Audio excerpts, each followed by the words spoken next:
हो दादा, जय महाराज. हा जय महाराज. माझ्या मुलाला बोला मी.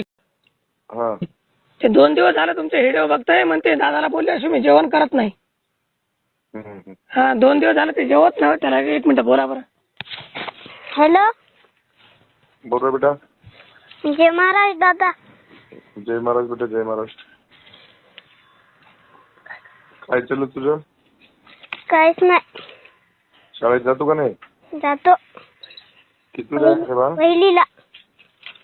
पहिलीला आहेस? हम्म. मला बघितलं तू हम्म. कुठं? खांबाळ्याला आलते की. बर बर बर बर बर चालतंय. मग ये, तू कधी येणार हिंगोलीला? येतो मोठं झालं. बर बर, आल्यावर भेटा ये मला. चल बेटा, जय महाराष्ट्र. आता जेवण कर. जय महाराज. जय महाराज.